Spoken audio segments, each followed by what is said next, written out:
Listen, it's been a long time since I have posted a video on this channel. We're going to talk about some difficult stuff here in this episode, or whatever you want to call it, in this video. It's a little longer than I wanted it to be, but it is what it is. Also, if you look right, oh, it's backwards. Gosh, it's backwards. I gotta look at my screen. It's backwards. If you look right there.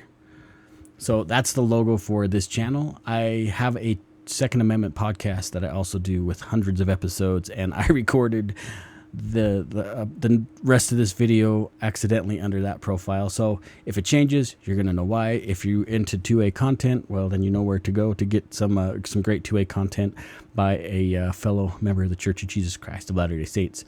Let's get into this video. It's gonna be an interesting video, and I'm curious to get some feedback from you guys. So let's get into it. Okay.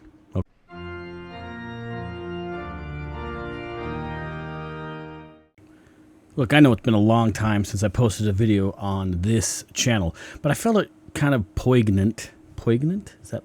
Yeah, I'm pretty sure that's the right placement of that word. I think I found it important to make a quick video and talk about an incident that's been reported in Utah over this past Sunday. As of this recording, it is July 21st.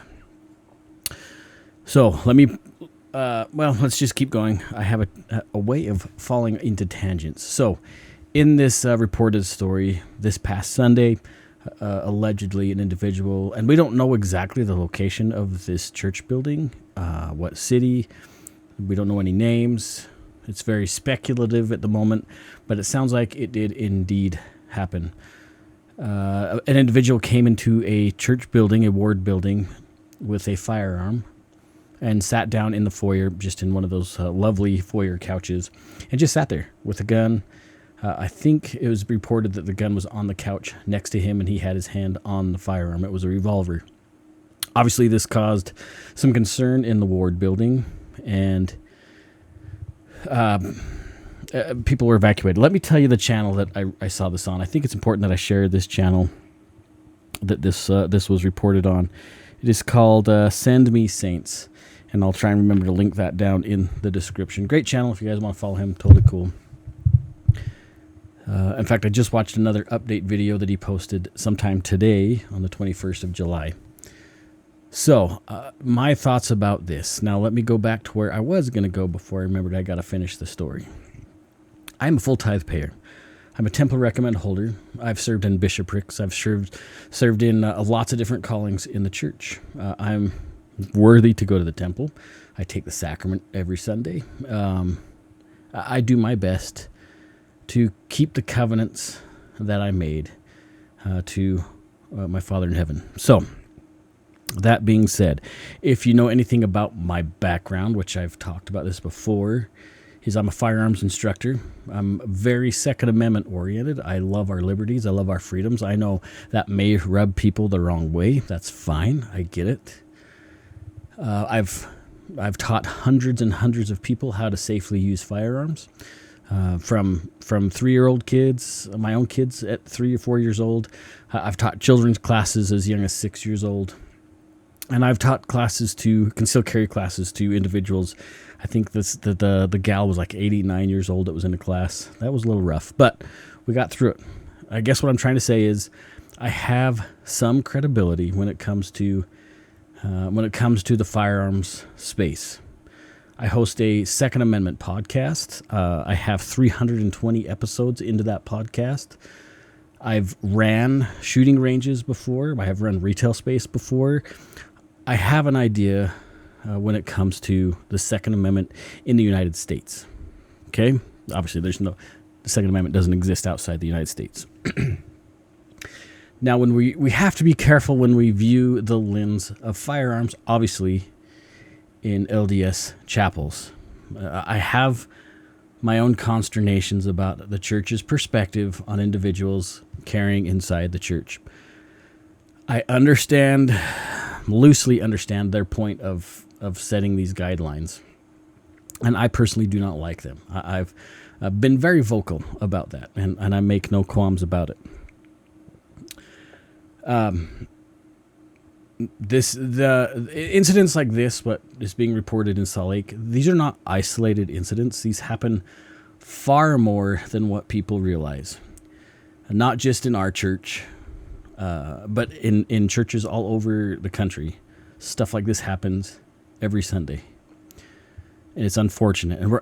My fear is we're going to see this kind of stuff more and more, especially as they see the light of day in these stories, that we get copycats. I'm not suggesting that we put our head in the sand and don't talk about these incidences, because we need to learn from things like this and prepare better. Now, you can speculate what I do as far as how I take my safety concerned when I go to church. It's probably pretty easy to speculate how I feel about it and what I do. I will say this: I have a plethora of life-saving tools, medical equipment, and stuff I take into church with me every Sunday. I refuse to be a victim, and I don't care what facility I'm in. I refuse to be a victim. I have some knowledge and some tools at my disposal that I choose to use. You can take your safety, you can make a plan with your family and decide how you're going to procure your family's safety in your own way. That is totally up to you. Rules and commandments obviously are not the same thing. Yes, I understand the rules are there for a purpose. They're there for a reason. Usually it's litigious, which it is frustrating. I know the church it is constantly under attack legally at every possible avenue from every possible person that has a concern or an argument or hatred towards the LDS church. And so they're always under fire. So I understand why the attorneys for the church, and I really do, they feel like they were involved in creating the protocol for weapons inside the church. But what that doesn't do is keep individuals like what we saw in Salt Lake this past Sunday, or Salt Lake area, wherever it was, from happening. We can't just say this. We won't allow this and expect other people that are hell-bent on hurting us, they're not going to follow that rule. I mean, we saw it in Grand Blanc, Michigan, right? I've heard of incidences. I live in southeast Idaho. I've heard of incidences over in Idaho Falls of stuff like this happening. And similar things in smaller communities years ago. It is not an isolated incident. It's just you may not hear about it as much. So, what do we do?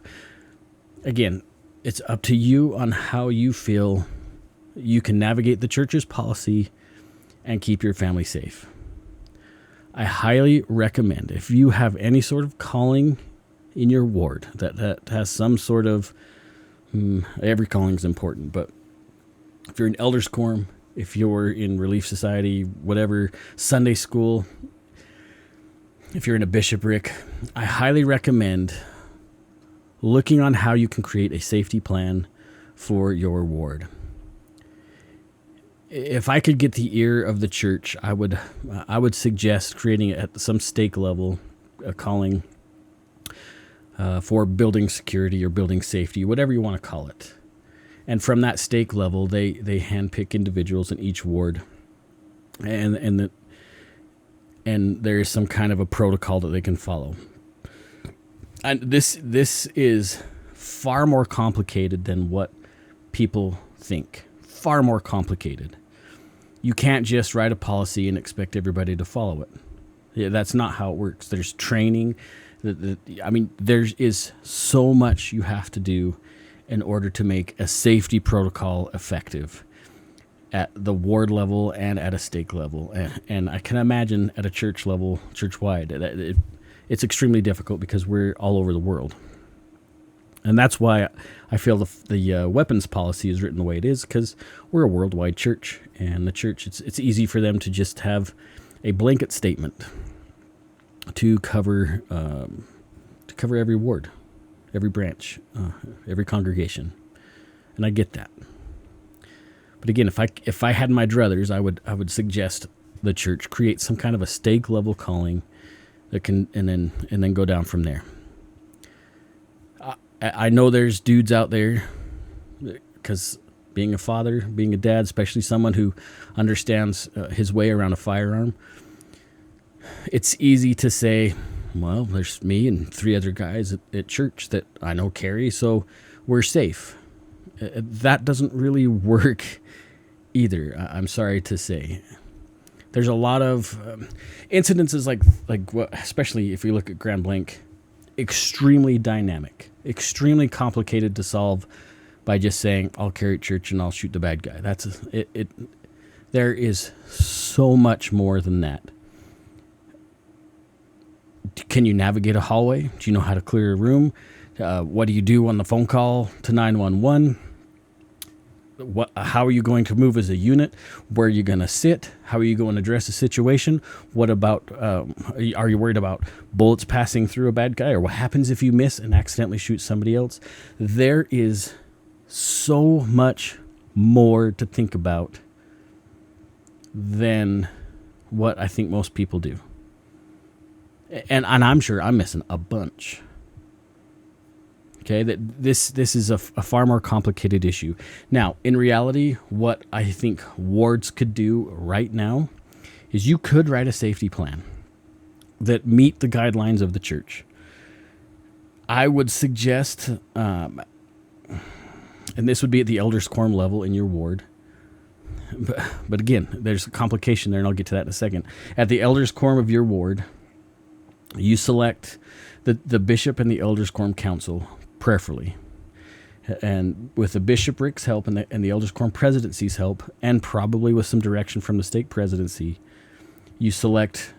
You're probably going to have 6 to 8 individuals that you can trust, that are mobile, that are capable of using cell phones, that are capable of maintaining their cool under stress.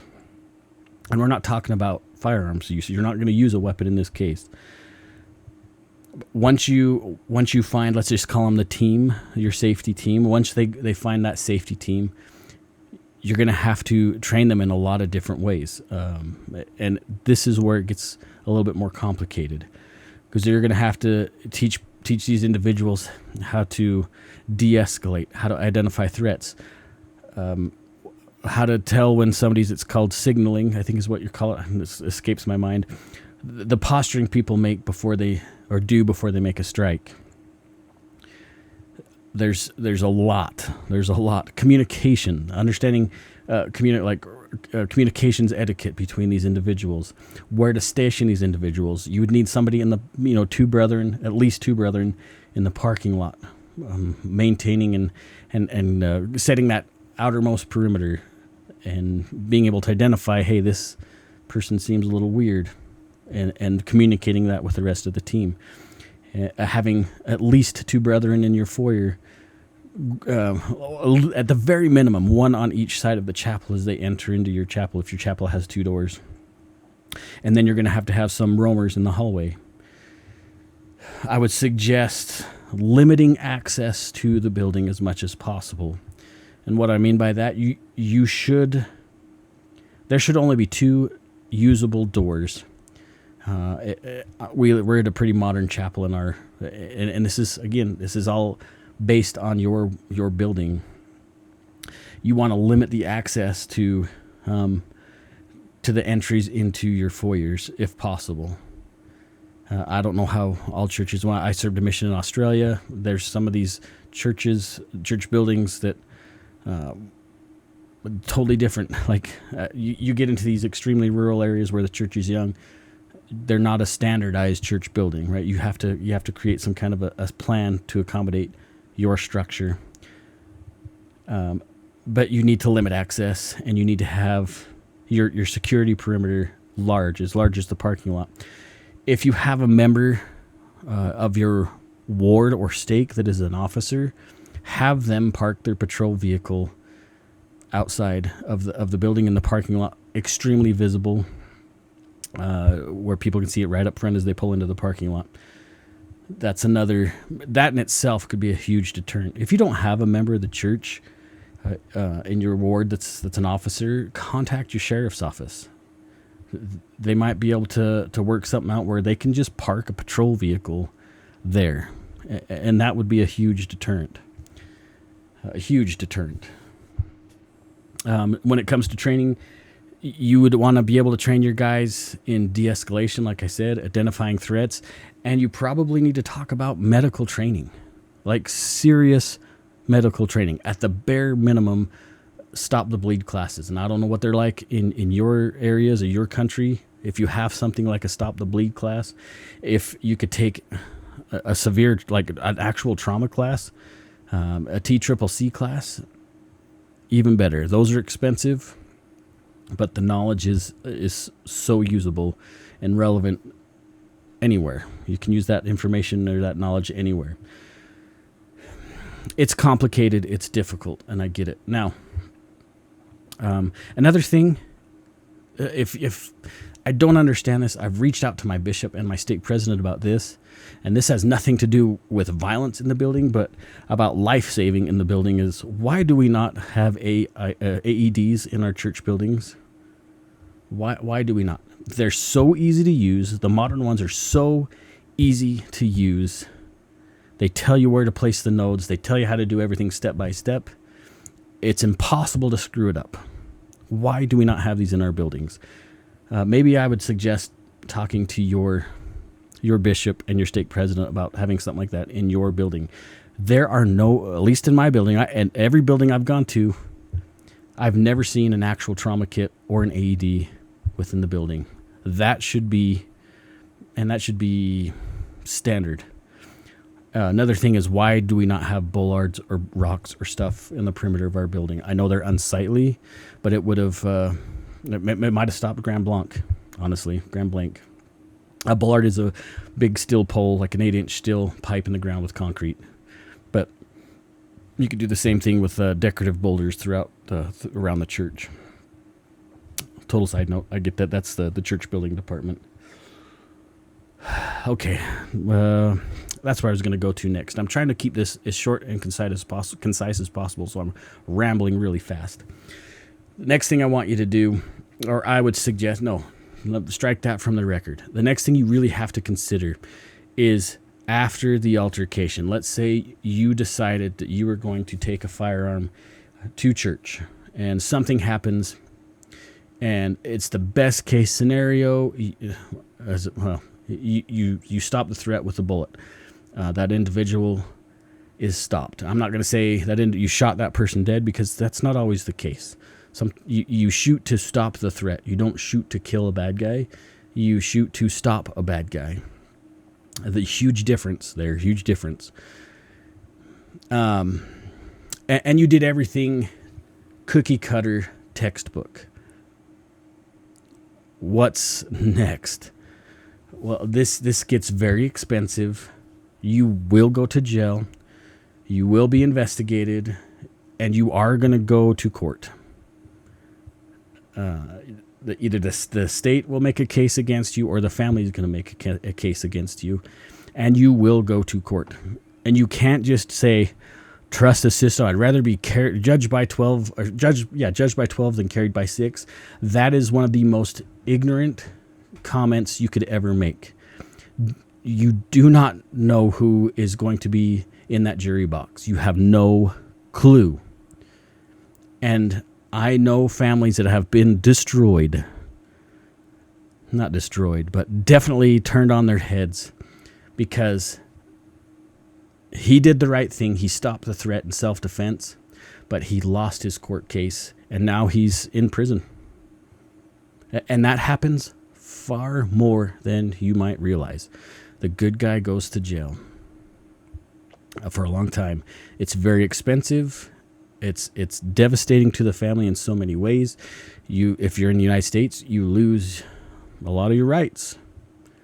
So you need to really make a very sober and contemplating decision. Contemplative, that you really need to contemplate and really think that out before you decide to take something. The church legal department is not going to stand beside you on this one.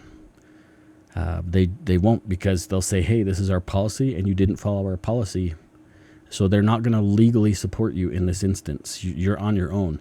There are, I'm not going to endorse one over another, but there are lots, at least in the United States. I can't count or talk about anywhere else.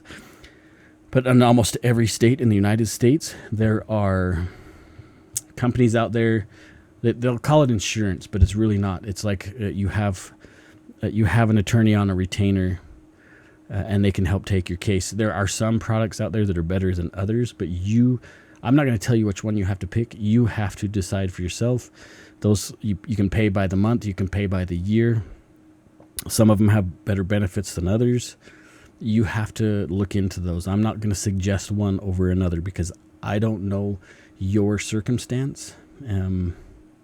But it's a far bigger decision than what you might think. This incident, again, like I said in the beginning, and I'm going to wrap this up because it's already 20 minutes. I do not want this to be long. Stuff like this happens, again, like I said in the beginning, far more than you might realize. Inside the LDS church and other churches across the country, a lot. And I fear that we're going to see an increase at other churches as well as ours. So now is more of a time than ever that the church, at least at the ward level, we start to make good security plans, and we figure out how to navigate the church's guidelines or the church's rules and incorporate them in there. I really wish the church would at least create a program or an outline that each ward or stake could generate some kind of a safety team around. I have friends. No, I have acquaintances. They're not friends. I have acquaintances in the church security business that they're not a member of our faith, but they are very prevalent in the church security,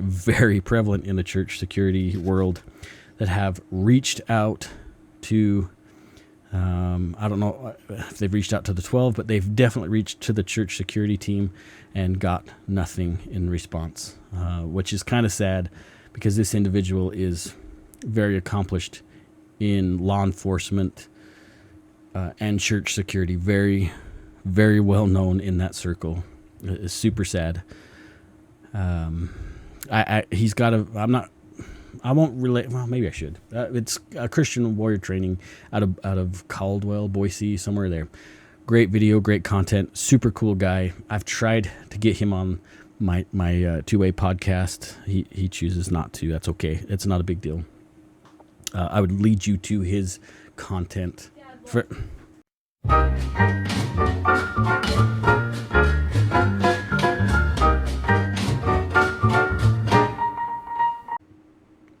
Sorry, slight interruption. Now I can't remember my train of thought here. Christian warrior training. You can watch all of his videos. The Warrior Poet, another Christian guy, cool guy in the guns community, very actually down to earth cool guy in the gun community, has some great content on church security. We need to start taking this a little bit more seriously at the ward level. I'm not talking violence, at least at the church security level is what I'm talking about. And yes, there's correlations in the Book of Mormon, in the scriptures. Captain Moroni, he had the rest of the community fortify and get ready for the attacks from the Lamanites. We can look at those stories metaphorically and fortifying our homes with our testimonies and scriptures and with the Spirit, absolutely. But we can also look at that at keeping our ward buildings safe from outside influences that want to do us physical harm. Yes, church buildings are dedicated places of worship. I understand that. And I'm not discounting Heavenly Father's ability to keep his people safe. But I've also seen a lot of very determined people do some very bad things to some very good people. I just want to throw that out there. It's not impossible. I pray every time I go to church. I pray that nothing happens when I'm, during sacrament meeting or whatever. This is a dynamic issue. It's difficult, and we need to really study it out in our minds and be prayerful and work with our leadership on this stuff. I know some of you guys out there watching are just dudes or gals or moms, right? You've got the mama bears out there sometimes too that ignore the church rules and they're going to carry no matter what. And I can appreciate that. I'm not discounting that. If you're a United States citizen in good legal standing, that is your constitutional right. And I will never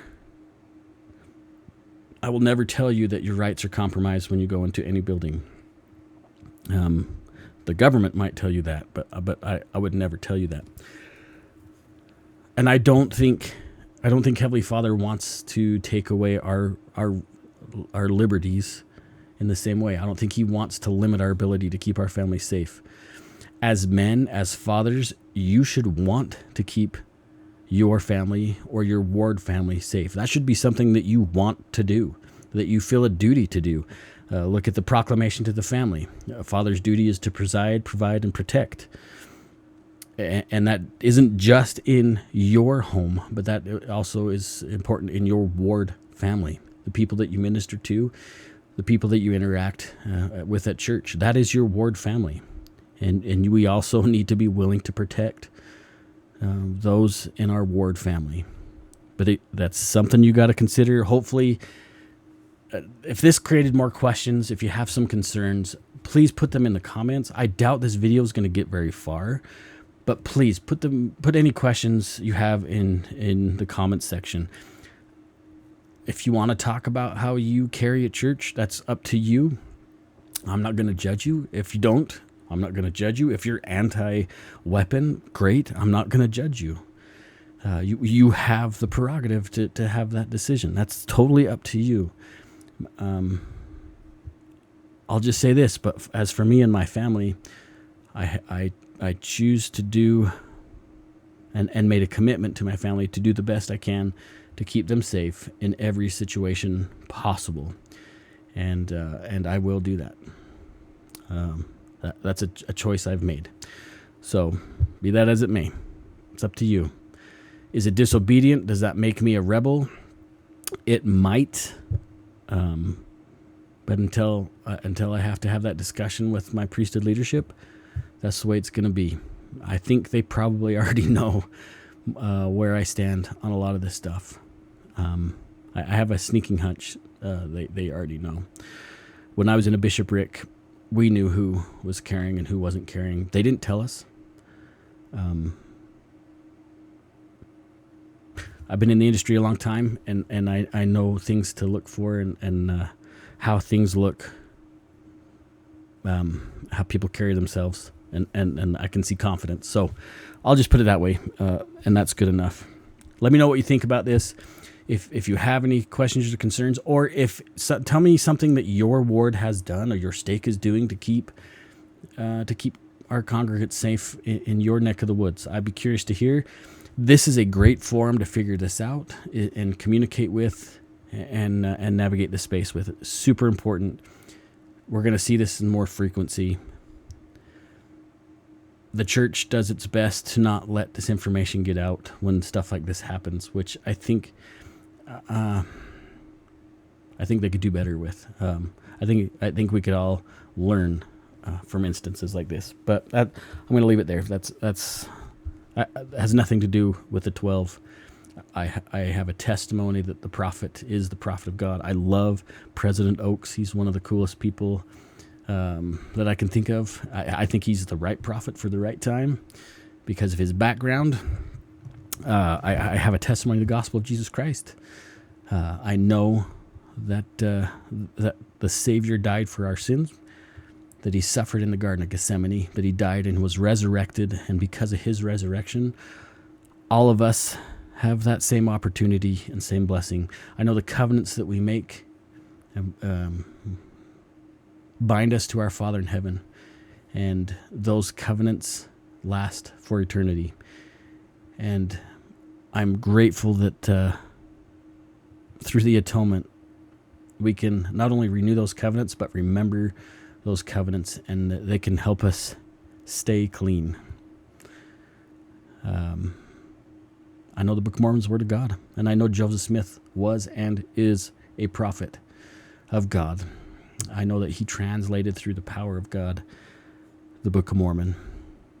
And no matter what slander, what scandals, what recycled tropes keep coming up, that's not going to change my mind. I have a personal witness of the. I wouldn't say it sounds like I haven't had any angelic visions or anything like that, visitations, but I can't deny my testimony. It's too sacred and too real. That's where I'm going to leave that. Let me know what you guys think, and I got to get this published right away. Thanks, you guys.